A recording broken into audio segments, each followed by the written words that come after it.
Well, good evening there, everybody. Welcome to In the Kitchen with Tally Faye.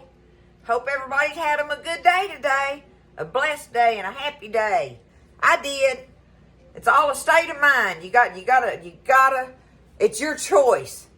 You gotta make it a choice to be that, right? And I definitely choose. Oh, look, I choose happy. This one's my little camping T-shirt, happy camper. But I choose happy. Period. I want happy in my life, and I hope y'all have the same thing. Boy, if I don't look like a mess, whoo, goodness. Lordy, lordy.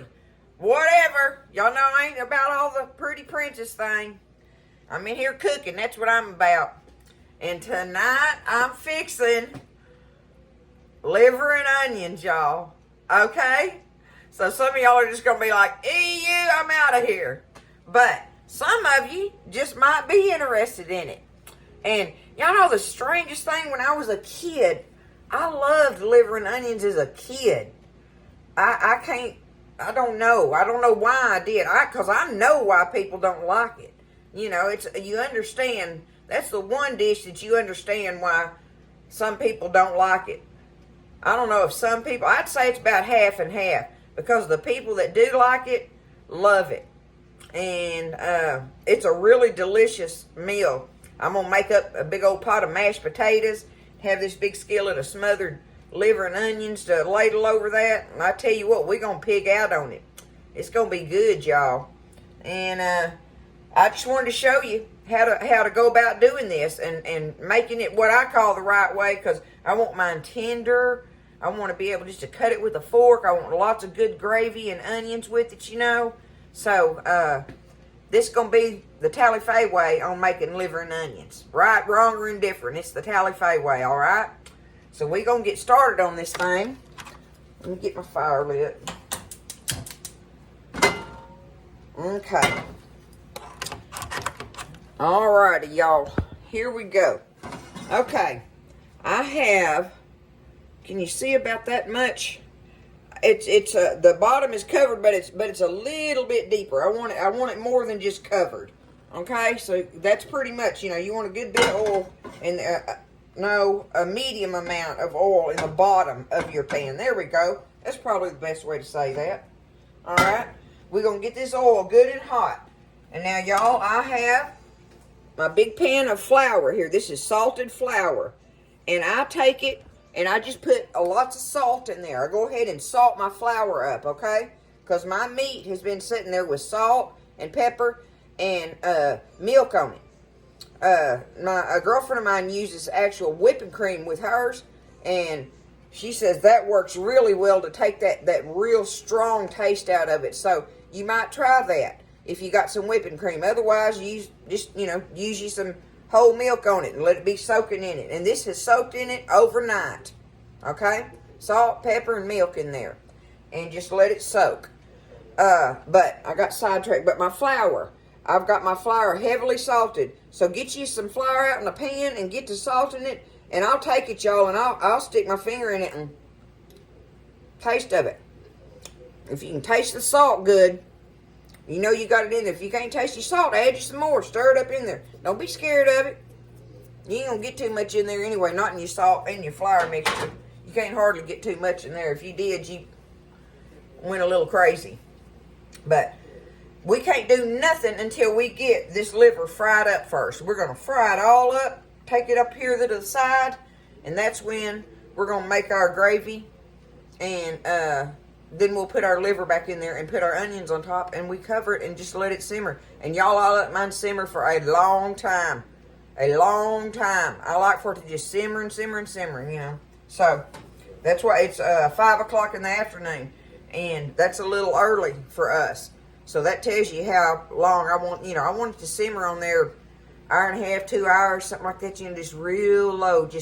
But you have to come back and add you some water to it every now and then. Take your lid off, give it a stir, check it out. But let's get this liver fried up first. Now, another thing I like to do with mine, when you get liver, y'all, it comes in these big cuts like this. Where am I at? Okay. It comes, they're big slabs like this, right? Okay? I don't like to fry mine up in that.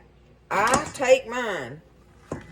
Here I go with my scissors, y'all. But say like this slab right here, I'm going to take it and cut it into thirds. And I want pieces a little bit bigger than that, but that's fine. That ain't hurting a thing. I want me some good medium-sized pieces to fry like this in there, okay? Let me wash it off my hands right now. One thing I don't like to do, if I can help it, y'all, let me get this back up here. If I can help it, is get my hands in that liver, because I cannot. No matter how much soap and water I use, I cannot get that smell of that liver off of my hands, and then I can't eat it. Then I don't like that. So, anyway, I'm just saying, if you can use some tongs, do it. And that's what I'm going to try to do that right now. So I've got my liver that's been soaking, and I got all of my other pieces are cut up now like I want them on the size that you want. You don't have to do that. You can fry that whole slab. You can cut it up in bite-sized pieces like stew meat sizes if you want. But I'm going to take mine. I like to do it kind of like this, y'all. So I'm just going to take my tongs and throw my liver pieces off in here, because we got to get them fried up. And I'm just, like I say, I'm just trying not to touch it, just because I don't want it on my hands. But that's me being me. Some people that don't bother them or whatever. I'm that way with any of my meats, just about hardly. I just, if I cooked with it and had my hands on it, I don't like the smell or whatever to be on my hands, because then I can't enjoy my food. Nobody else has to deal with it but me, right? Oh. Alright, I'm just flopping it around in this flour. My grease is hot, I can feel it. So I'm just going to shake it off.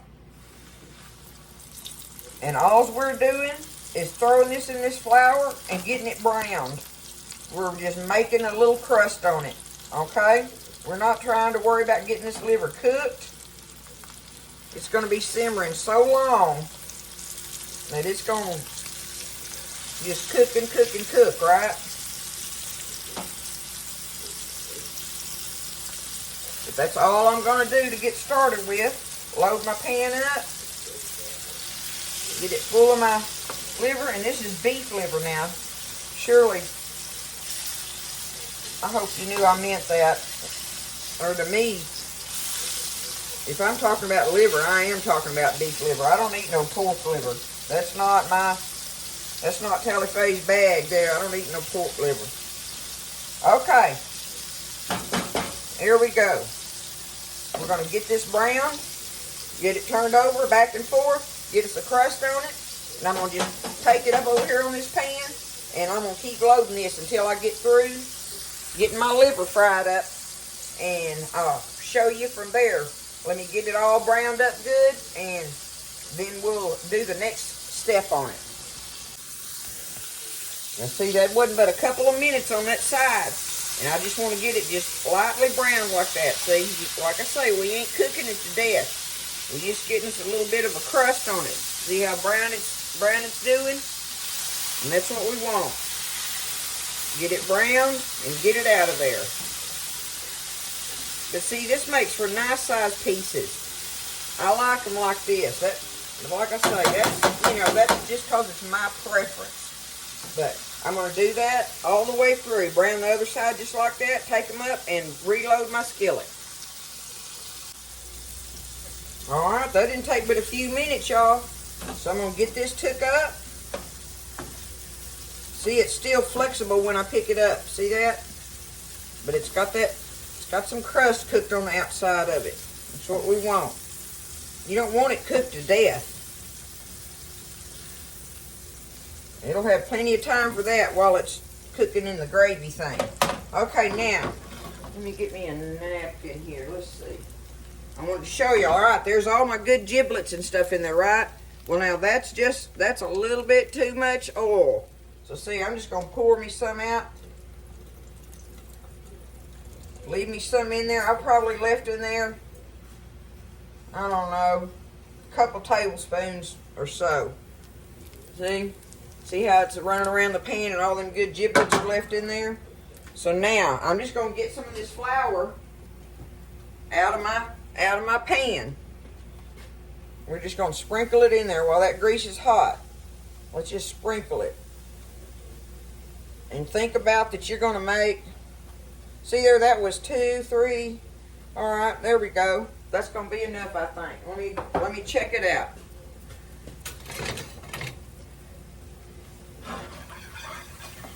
Oh yeah, see, you want to make it where it's like a kind of a paste. That gives you an idea how much flour. Put you some, if you're not sure, put you some in there, stir it around, and then, you know, if you need to, add some more. But do it a little bit at a time. You're better to do it a little bit at a time than you are get too much in there, right? And see, it's already dark from all the dark brown stuff cooking in there already, right? While that's browning, I'm letting that sit there and brown. I'm going to go ahead and think about this skillet being full, okay? Y'all think about your skillet being totally full of gravy. So that, and my flour is salted some, right? But I'm going to go ahead and make sure I got plenty of salt and plenty of black pepper. And that's all we're going to put in it, okay? All right, salt and pepper in our gravy, in our roux we're making, okay? Well, we know that's good by now. So, I just got me a big old, this is a 4-cup thing. We'll see what I want to add some water in there. Y'all be careful when you do that. You'll get steam burnt. That steam will pop up and burn you on your arm. Okay? Now, we're going to keep, see, it's real thick right now. So, we're going to go ahead and just add every bit of that 4-cup thing. And y'all know I've told you this before. I like to add, there's some coffee left in Buzzard's coffee pot. Y'all see how much is in that cup? About half a cup in there. I'm going to just pour it in there, okay? Now, you got to let this catch back up with itself and start boiling again. And we'll see how thick it's going to be. But we want to make sure we've got this gravy really watery. Really watery, because it's going to be simmering for a long time. But I'm going to go and get me some water in here and have it ready just in case I need it.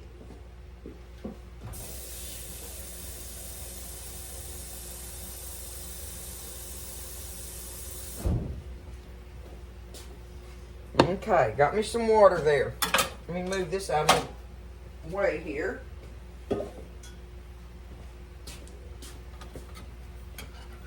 Now we just got to let it catch up with itself, start boiling.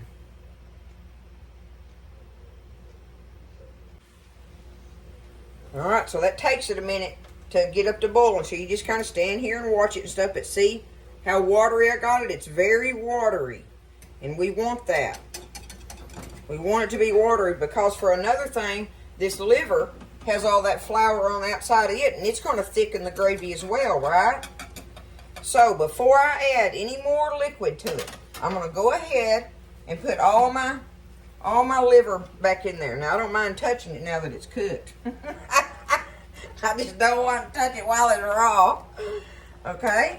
Start dropping all your pieces in there carefully. Because that's going to make your gravy level rise, right?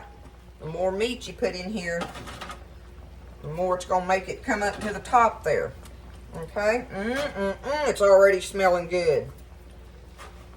Okay, now, we've got that down in there. Alright, now, y'all, there's a reason it's called liver and onions to me.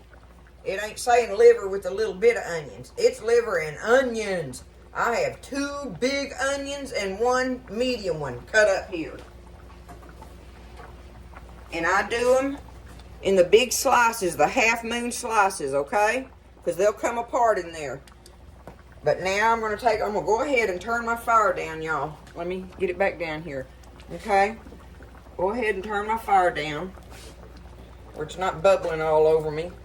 But just take these onions and just put them across the top. Lay them all across the top. Y'all, I used to fry these onions in them grease drippings before I did this, and you can do that, and it's good. But I discovered that it's an unnecessary step. By the time you do all this simmering with them, that onion is cooked down in there so delicious in that gravy. You don't even have to saute your onions or whatever in that grease drippings. So I'm just saying, as far as that step, I quit doing that step a long time back ago. But this is lots of onion gonna cook down in there. Okay. But that's looking good. Alright, now I'm gonna add as much water as I dare to the top of my skillet. There we go. I want to leave a little bit of bubbling room, right? Alright, now let me kind of just wiggle it down there a little bit, because this will cook down and then I'll be able to stir it some after a little while. But now I'm going to bring it back up to a boil. Let's kick it back up. Try to get my onions down in there with my meat and stuff.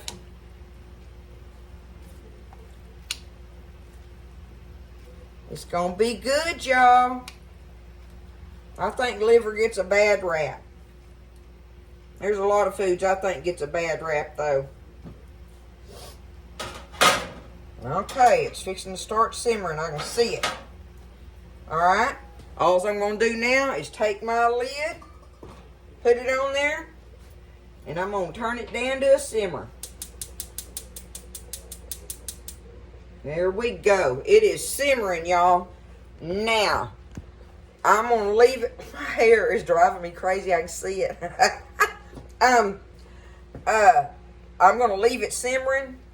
Like I say, hour and a half, 2 hours, something like that. I'm just going to let it sit there and simmer. I'm going to come back over here and make sure that the gravy hadn't cooked down too much. If it does, anyway, you want a skillet full of gravy, right? So when it cooks down about halfway on your pan, get you some more water and put it in there and stir it in there like everything, and just put your lid back on it and walk away from it.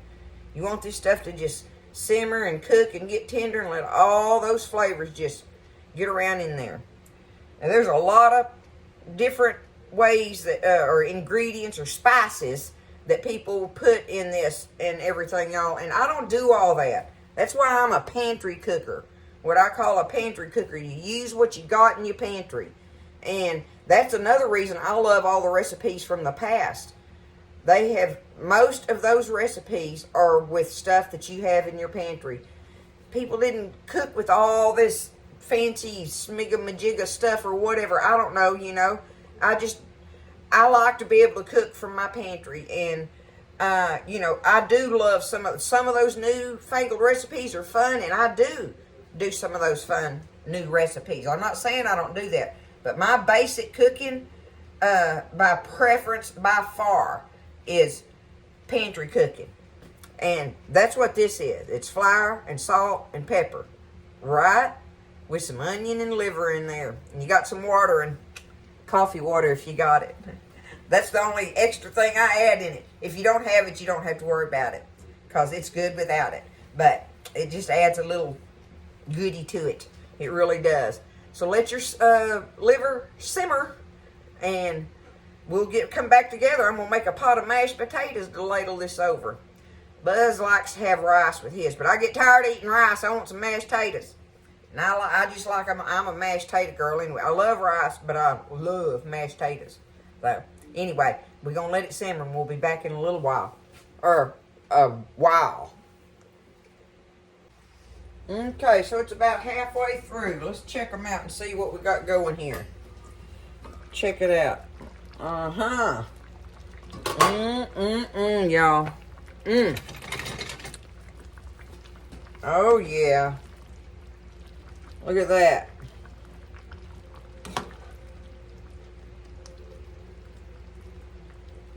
And just letting her cook. I'm probably going to cook this about an hour and a half. Is about what I got my timer set on, just so I could give y'all a time. I mean, you know, you don't have to time this. You just want to cook it till it gets tender. But see, come back, like I say, about halfway through. And give it a stir like I'm doing. Kind of get everything kind of rearranged in there a little bit. Put your lid back on it and just let her keep going. Alright, so I got about 10, 12 minutes left on here. And I'm going to take the lid off of it now. See, the gravy's starting to thicken up, but it's still nice. And it's not thick and pasty like, right? We want it to make some good pot liquor gravy. So just take your lid off the last 10, 15 minutes or so while it's simmering. And let it simmer without the lid on it. Alrighty, y'all. Our liver and onions is done. I'm fixing to build us a plate with it. I let it smother, you know, like I say, about an hour and a half. And the last 10, 15 minutes, I took the lid off of it. But the whole rest of the time, it was covered, right? And I never did have to add any liquid to it. It was just right on the liquid on the gravy. But like I say, you just watch it if you have to. And add you some water to it if it starts cooking down on you. But just simmer it real low like that, and it pretty much won't do that. But I was going to show you how we build a plate with it. I got us a big old thing of some mashed potatoes over here. Just get you some potatoes or rice, either one. Whichever one you want. Look at it, y'all. It's some good looking stuff. That's a big old nice skillet of it. And see, all the onions are cooked down beautifully. And we know there's plenty of them in there, right? So I'm just going to get me, I wanted to stir it a little bit. Get me some of this gravy and onions and put over my potatoes there. I'm going to get me a couple of pieces of liver out of here. And get one more there to put on the top. There we go. And then I also got over here that we're eating with it tonight, some of Buzz's carrots he put up this year. Butter and salt on them and everything. But there it is, look at it. That's going to be delicious, y'all. But it's liver and onions, what can I say, right? You know, you got to love it. But hey, listen, it's a good old, it's as classic as they get, cooking liver and onions. And somebody likes it, or them restaurants wouldn't run out of it, like at Luby's. If anybody goes to Luby's, that's what they're going there for, is liver and onions. It has been for years. So, y'all give it a try if you want to. I understand if you don't, but hey, listen, it's some good stuff, y'all. And easy to fix. It's some good pantry cooking to do for your kitchen. I love you guys. Y'all take care, and I'll see you next time in the kitchen with Tally Faye.